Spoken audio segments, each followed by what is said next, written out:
नमस्कार। फिर से हाजिर हूँ एक नई कहानी लेकर के। मैं हूँ राज।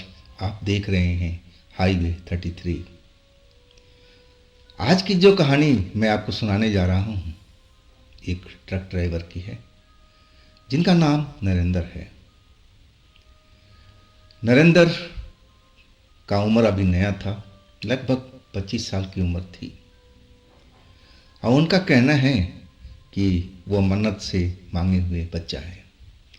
मतलब उनका जो माँ बाप को बच्चा पैदा तो हो रहा था, लेकिन बच्चा कुछ दिनों के बाद गुजर जाता था। और बड़ी मन्नतों से नरेंद्र को उनके माता पिता ने मांगा था। और इनके इनके माँ बाप का कहना था कि हम तो आस लगाना ही छोड़ दिए थे कि हमारा कोई अब औलाद भी रहेगा, बचेगा। लेकिन ईश्वर की कृपा थी, नरेंद्र अब 25 साल के हो गए थे और वो ट्रक चलाते थे, अपने पिता का ही काम करते थे। उनके पिता भी ट्रक चलाने का काम करते थे। और जब जाहिर है कि जैसा बाप करेगा और वही लाइन बेटा भी नहीं पकड़ा, इस लाइन में उनको फायदा था। खैर, ये तो नरेंद्र जी की बातें हो गई जन्म की। लेकिन जब नरेंद्र जी ट्रक पर जाने लगे थे और उनके जो पिता थे अब घर में बैठ चुके थे। अब थोड़ा उम्र ज़्यादा हो गई थी, आँख से दिखाई भी नहीं देता था। और एक बार तो एक एक्सीडेंट भी हो गया था ना दिखने की वजह से। और तब से ये काम जो थे नरेंद्र जी ने संभाल लिया था। लेकिन उनके पिता बहुत सारी हिदायत देते थे, बहुत कहते थे उनको कि देखो बेटा, ट्रक तो हर कोई चला लेता है, लेकिन ट्रक को सही ढंग से ले जाना और रोड को पहचान करना और बुरी आत्माओं से अपने आप को सुरक्षित रखना। क्योंकि अधिकांश ट्रक ड्राइवर रात को ही चलते हैं और कभी कभी ऐसी जगह में उनको खड़ा हो जाना पड़ता है जहां उनके ट्रक खराब हो जाए, जहां आसपास में कुछ भी नहीं होता। कभी पहाड़ों के बीच में, कभी जंगल के बीच में। तो उस टाइम अगर उनको ये सब गुरु पता नहीं होता तो हो सकता है कि वो किसी बड़े विपत्ति में फंस जाए। अब पिता उनको अच्छी तरह से बताते थे कि क्या करना चाहिए, क्या नहीं करना चाहिए। और उनके पिता कुछ उनको लिए दिए भी थे ताकि उनको बुरी आत्माओं से बचा के रखा जाए, उनके पास कोई बुरी आत्मा ना भटके। लेकिन नरेंद्र जी थे, यंग लड़के थे। अब कुछ तो मानते थे अपने पिता की बात को, लेकिन जवानी की जोश थी, कई बार वो ऐसी गलती भी कर देते थे। तो शुरू करते हैं आज की कहानी। लेकिन दोस्तों, अगर आप मेरे चैनल पर पहली बार जुड़े हैं और अभी तक मेरे चैनल को सब्सक्राइब नहीं किए हैं तो प्लीज़ कर लीजिएगा और साथ में बेल आइकन को ज़रूर दबाइएगा ताकि आपको सबसे पहले वीडियो का नोटिफिकेशन पहुंचे, मिले। तो चलते हैं आज की कहानी में। दोस्तों, मेरा नाम नरेंद्र है। मैं ट्रक चलाने का काम करता हूँ। हाँ, मैं तो अपना पिता का ही दिया हुआ ट्रक पे अपना ड्राइवरी कर रहा था, क्योंकि मेरे पिता को अब ज़्यादा दूर तक दिखाई नहीं पड़ता था। इसके बाद मैंने तो ट्रक का काम संभाल लिया था। अब हम ज़्यादातर पूरा देश भर में घूमते रहते थे। और एक रात की बात है, वो रात तो मैं कभी भूल ही नहीं पाता हूँ। मैं एक ढाबे पर रुका हुआ था। रात के करीब 8 बज रहे थे। भूख लगी हुई थी और मैं खाना खाने बैठा हुआ था। और जब खाना खा करके मैं 1 घंटा आराम करके सोचा कि अब जो मैं माल अपने ट्रक में लोड कर रखा हूँ अब उसको लेकर निकला जाए, क्योंकि एक फैक्ट्री का माल था, अब मुझे सुबह तक उसको डिलीवरी करनी थी। लेकिन जो वहाँ पर मेरे आसपास में ड्राइवर खाना खा रहे थे वो तसल्ली से खाना खा कर के चारपाई पर लेट गए थे, जैसे उनको आज कहीं निकलना ही ना हो। हाँ, मैं अब उनकी तरफ देख रहा था कि एक आध कोई मेरे झुंड में चले, मेरे साथ चले तो अच्छा रहेगा।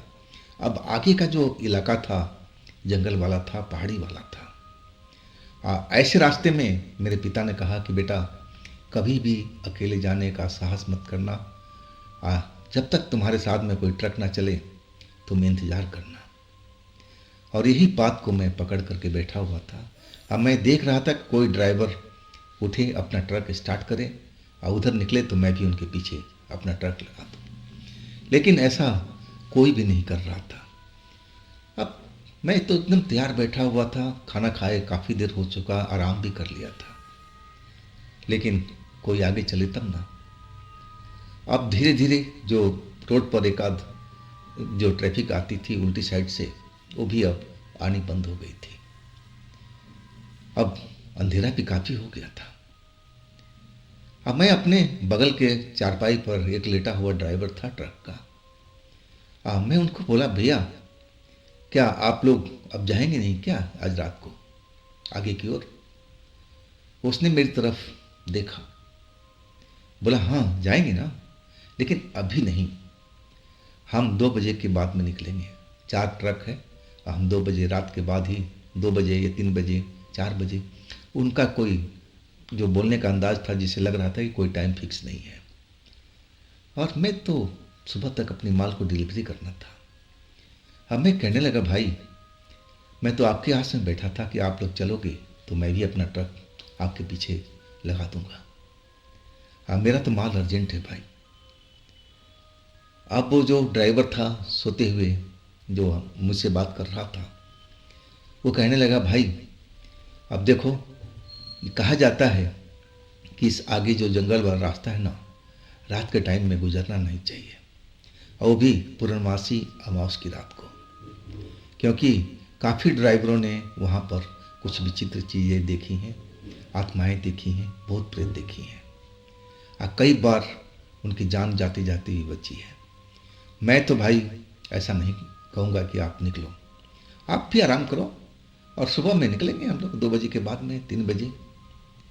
लेकिन मैं तो अगर मैं वक्त पर टाइम पर माल नहीं पहुँचाता तो मेरे लिए तो समस्या खड़ा हो जाता। हाँ, मैं कुछ बोल नहीं पाया। मैं कुछ देर तक इंतजार किया, अब फिर मैं सोच लिया कि मुझे चलना चाहिए। और हाँ, मेरे पिता एक थैले में पूजा का सामान रखते थे। जब भी वो ट्रक लेके निकलते थे ना तो अपने पास जरूर रखते थे, और वो थैला मुझे भी दे रखा था।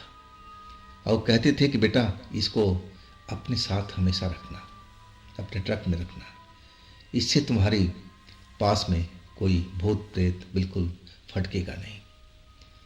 अब मैं उस थैले को खोल करके देखा भी था।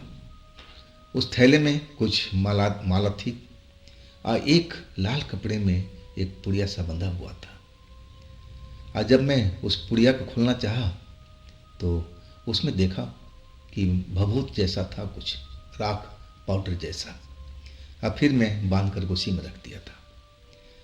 अब पिताजी बताते थे कि देखो मैं जब ट्रक चलाया करता था ना तो मुझे भी कई बार ऐसे महसूस हुआ था कि मैं किसी बड़े खतरे में फंस गया हूँ, लेकिन भगवान की कृपा थी कि मैं बच गया था।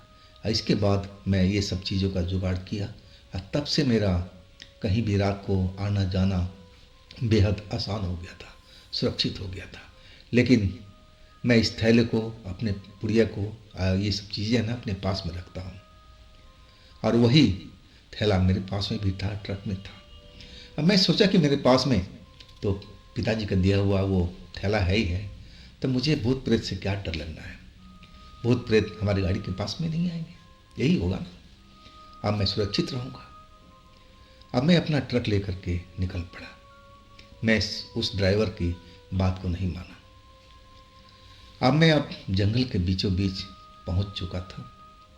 अब दोनों साइड में जंगल ही जंगल, बीच में सड़क निकल रही है, टेढ़ी मेढ़ी सड़कें, और बहुत कम स्पीड से हम अपना ट्रक को चला रहे थे। कभी चढ़ाई थी, कभी ढलान था, तो संभल संभल कर तो चलना था, ट्रक लोड था। और मैं ढलान से उतर रहा था, और तभी मेरा जो ट्रक था उसका इंजन काम करना बंद कर दिया। अब आगे जो थी चढ़ाई थी। आज जिस जगह पर मेरा ट्रक खराब हुआ, अब वहाँ पर भी तो दोनों साइड में जंगल ही जंगल थे, पहाड़ी एरिया था, जंगली एरिया था। और मैं तो ऐसे जगह पर फंस गया था जहाँ पर आसपास कोई भी बस्ती नहीं, ना कोई मदद मिलने का संभावना थी। अब आधी रात से ऊपर का वक्त हो चुका था। मैं अब निगाह मारने लगा, आसपास में देखने लगा। मैं हर तरफ देखा, लेकिन कहीं भी कोई भी ऐसा चीज़ मुझे नहीं दिखाई दिया जहाँ पर कोई रहता हो या कोई मुझे दिखाई दे रहा हो। अब मैं अपना ट्रक तो बहुत स्टार्ट करने का कोशिश किया, लेकिन इसमें सफल नहीं हो पाया। तो मैं अब समझ गया था कि मुझे अब रात को यहीं रुकना पड़ेगा। और मैं अपने ट्रक में ही एक तरह से लेट रह गया था। अब इतनी जगह तो थी नहीं कि पैर पसार कर सोया जाए, लेकिन मुझे नींद आ गई थी। अब मैं करीब 1 घंटा के आसपास सोया भी था अपने ट्रक के अंदर में, और तभी लगा कि जैसे कोई मेरे को आवाज़ दे रहा हो, कोई पुकार रहा हो, कोई चिल्ला रहा हो। अब मेरी नींद खुल गई। अब मुझे ऐसा लगा था कि मेरा नाम लेकर के कोई पुकारा हो, नीरज नीरज, उठ जाओ नीरज। और वो आवाज़ एक औरत की या कोई लड़की का था। आवाज़ बहुत मीठा था, सुरीला था। अब जब मैं जगा ना तो मुझे लगा कि शायद मैं कोई सपना देख रहा था, क्योंकि अभी तो रात बाकी थी। इस अनजान जगह पर, इस जंगली एरिया में भला मेरा नाम लिए क्यों कोई पुकारेगा? कौन मुझे जानता है? मैं तो इस जगह पर अनजान सा हूँ।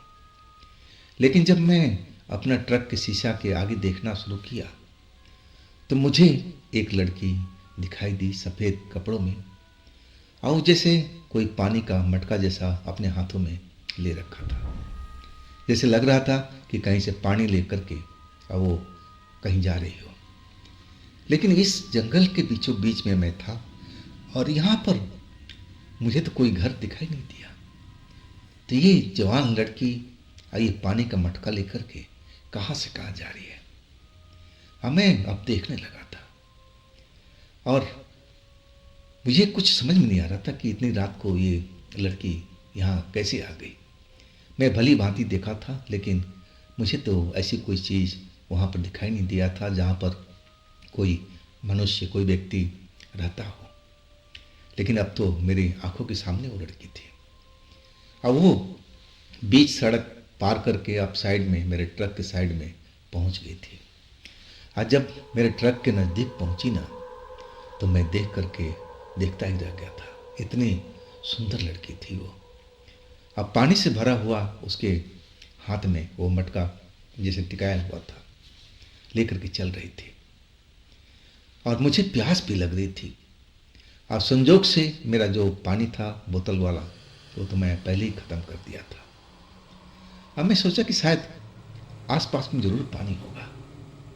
अब मैं अपना बोतल भी भर लूँगा और पानी का सोर्स भी देख दूँगा, ताकि तो अभी तो मुझे यहाँ रुकना है। अब सुबह में भी तो इतना जल्दी कोई मैकेनिक मिलने से रहा। इसी लालच में मैं ट्रक से नीचे उतर गया था, पानी का अपना बोतल लेकर के।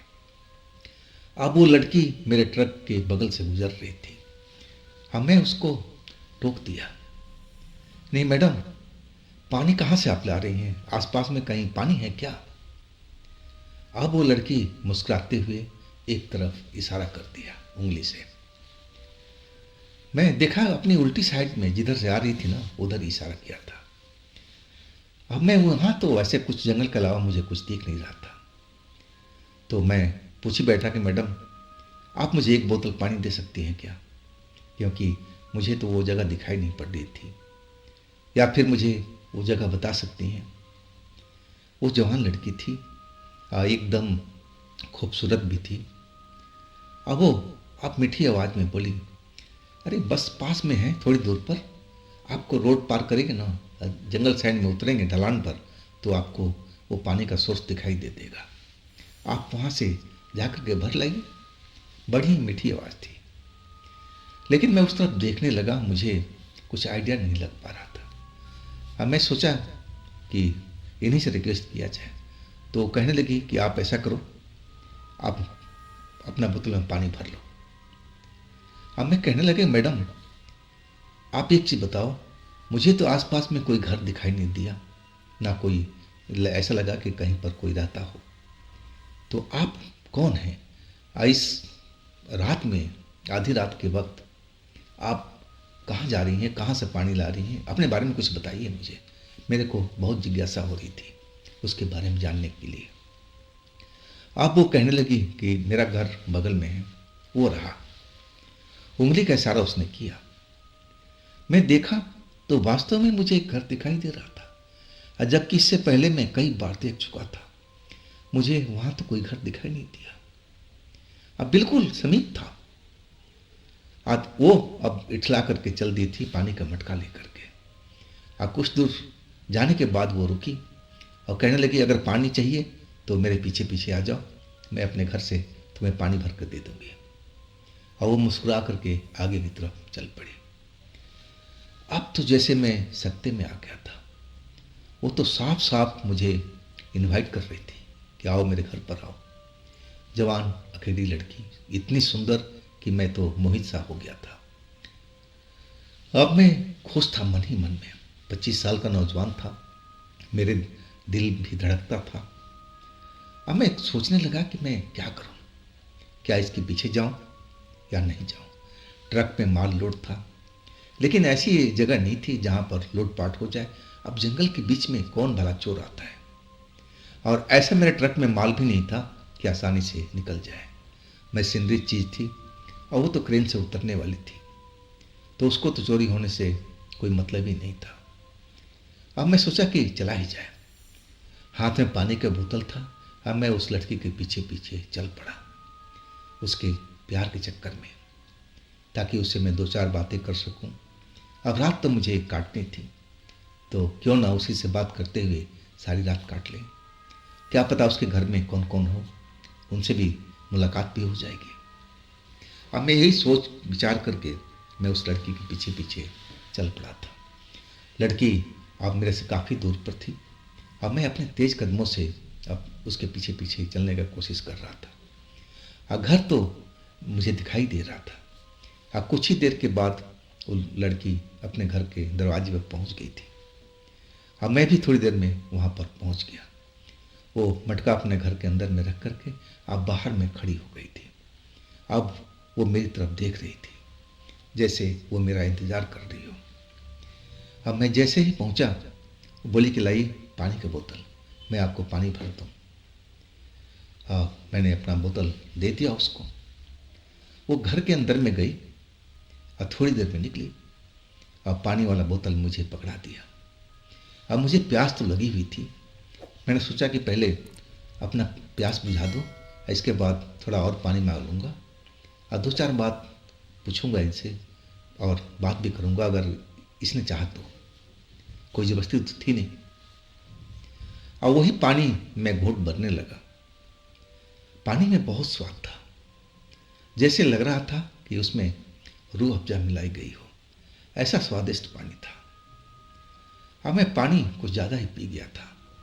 अब 2 लीटर की बोतल थी, लगभग आधे से तो मैं खाली कर गया था। इतना मैं प्यास लगा हुआ था और पानी पीता ही जा रहा था। जब मेरी प्यास भर गई, तृप्त हो गई, तो मैं अपना पानी का बोतल और उस लड़की को पकड़ा दिया कि मैडम आप इसको भी आप भर दीजिए। और वो लड़की मेरी तरफ देख करके मुस्कुराती हुई अपने घर के अंदर चली गई थी। और मुझे ना जाने क्या हुआ, मुझे लगने लगा कि वो पानी पीने के बाद में मुझे चक्कर से आने लगे हो। हाँ, मेरे तो आगे पूरी दुनिया घूम रही हो और मैं अब मुझे होश नहीं था कि मैं कहाँ पर हूँ, अब मेरे साथ अब क्या होने वाला है। मैं अपना होश खो बैठा था। जब मुझे होश आया ना, तो सुबह हो चुकी थी।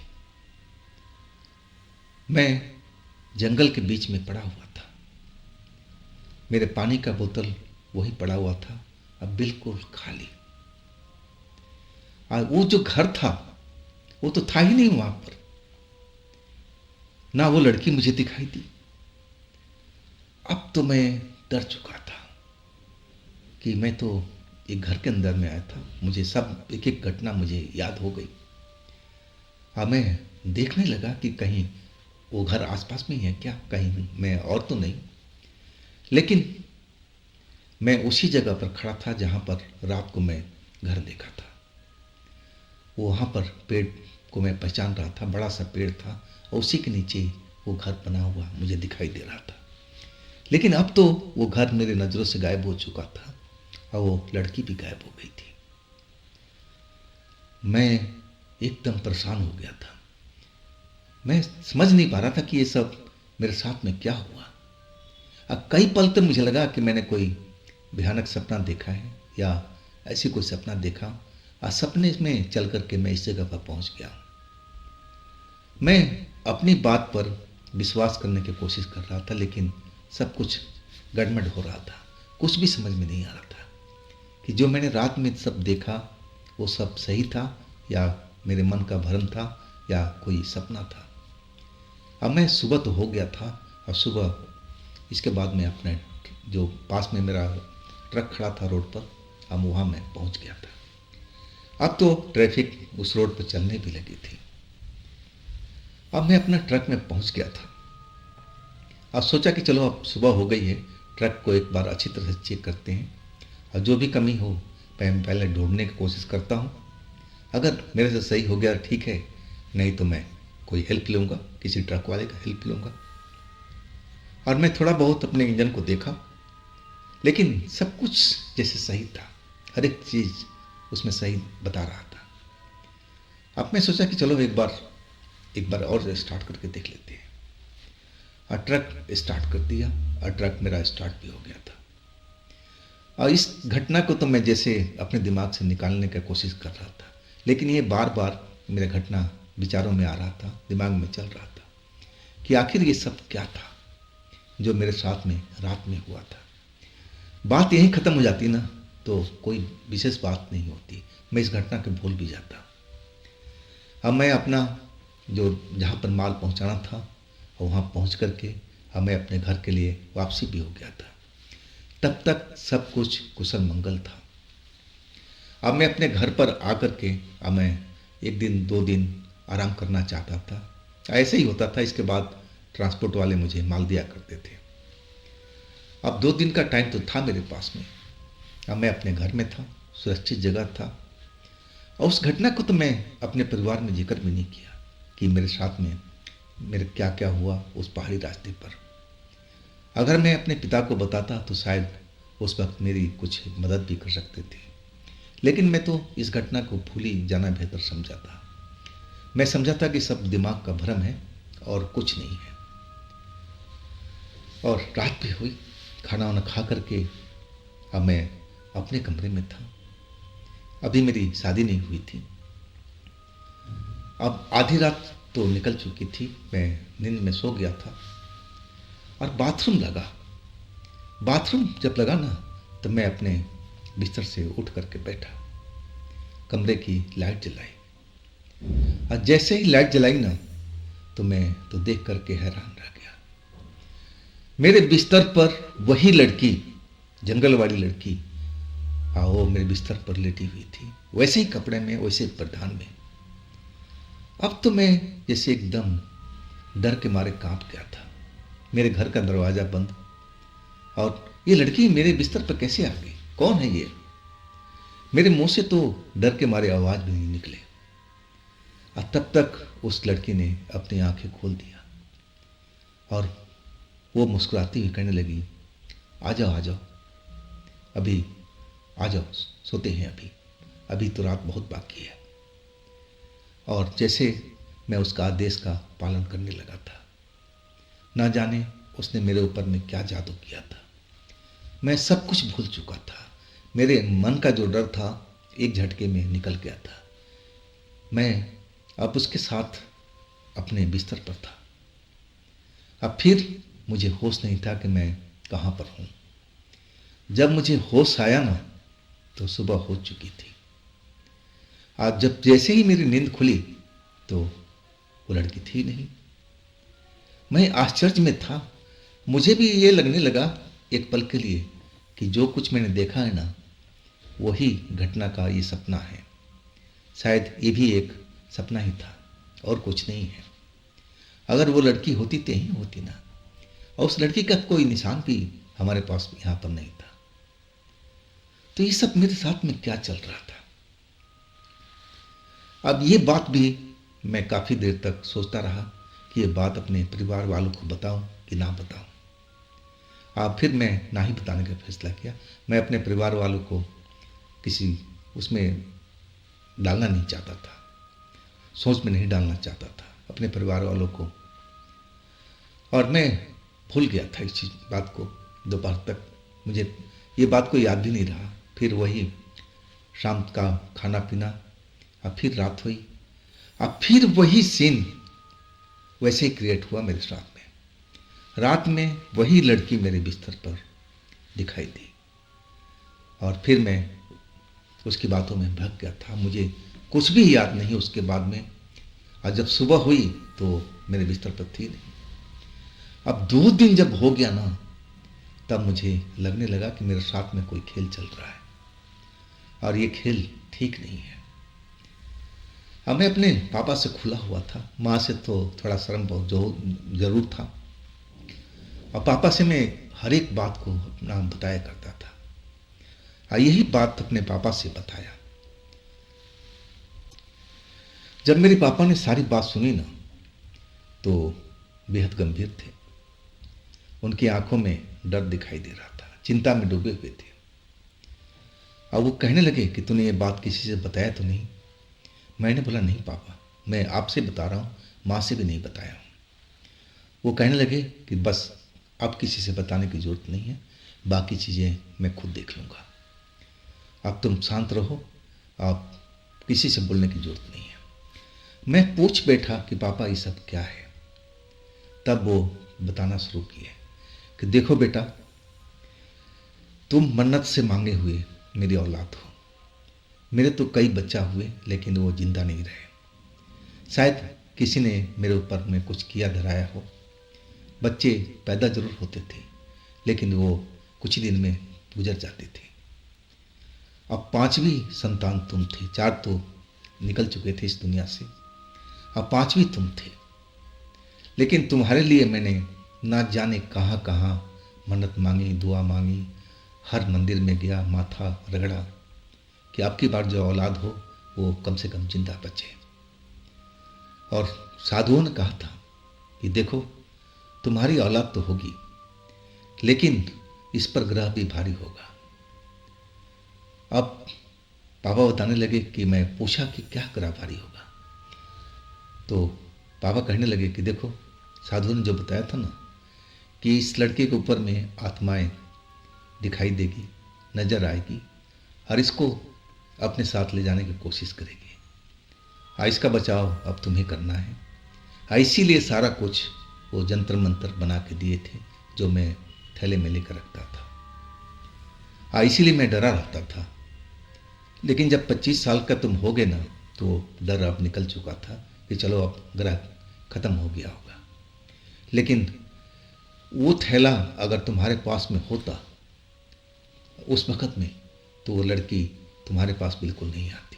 तुम्हारे ट्रक के पास जरूर भटकती, लेकिन वो तुम्हारे पास बिल्कुल आती भी नहीं। अगर तुम ट्रक के अंदर होते ना, तो तुम्हारे ऊपर में कुछ नहीं होता। लेकिन तुम तो उस लड़की के जाल में फंस गए थे, उसके पीछे पीछे चल पड़े थे। अब उसका काम ही तो मोहित करना है। आत्माएं हैं, ऐसा ही खेल करती है। अब देखो, वो तुम्हारे घर तक पहुंच गई है। पापा सब कुछ कह रहे थे, समझा रहे थे। अब मैं पूछ बैठा कि पापा अब आप क्या करेंगे? मुझे तो अब बहुत डर लग रहा है। न जाने ये आत्मा जो मेरे साथ में आई हुई है, अब मेरे साथ में ना जाने क्या करेगी। अब पापा कहने लगे तू डर मत, सब मैं इंतजाम कर दूंगा। वो थैला ट्रक में है ना? मैं बोला हाँ पापा, ट्रक के अंदर ही है। बोले उसको निकाल के लिया। वो थैला मैं निकाल के लाया और उसमें से एक माला तो उसमें 4-5 था, लेकिन उसमें से एक माला निकाल करके जो लाल कलर का था और वो मेरे गले में डाल दिए। आप बोले कि आप तो बिल्कुल भूल जा, तो बिल्कुल डरियो मत। अब वो लड़की की जो आत्मा है आप तेरे पास में बिल्कुल नहीं भटकेगी, लेकिन सावधान रहना, ये माला तेरे गले में रहना चाहिए। रात के सोते टाइम भी कहीं तो निकाल करके या किसी खूंटी पर टांग दे तो तेरे लिए ठीक नहीं होगा। अब फिर तो मैंने वैसे ही किया था। इसके बाद तो वो माला मेरे गले में हमेशा रहा और वो लड़की कभी भी नहीं दिखाई दी। और तब मुझे संतुष्टि हुआ था कि पापा ने जो बोला था बिल्कुल सत्य बात है। मैं वाकई मन्नत से मंगा हुआ बच्चा हूँ। अब मेरे साथ में तो ऐसा खेल चल ही रहा था। मुझे आत्माएं पसंद करती थी, ना जाने मेरे में अंदर क्या था जिसे वो आत्माएं खींची आ गई थी। तो दोस्तों, ये थी आज की कहानी नरेंद्र जी की। अगर ऐसी घटना कोई आपके पास हो तो आप मुझे इंस्टाग्राम पर अपनी घटना को, अपनी कहानी को भेज सकते हैं। और दोस्तों, ये भी चैनल आप ही का है, तो इसको भी अपना प्यार दीजिए, लाइक कीजिए, सब्सक्राइब कीजिए। और फिर हम मिलते हैं अगले रोज़ एक ऐसी ही मज़ेदार घटना में।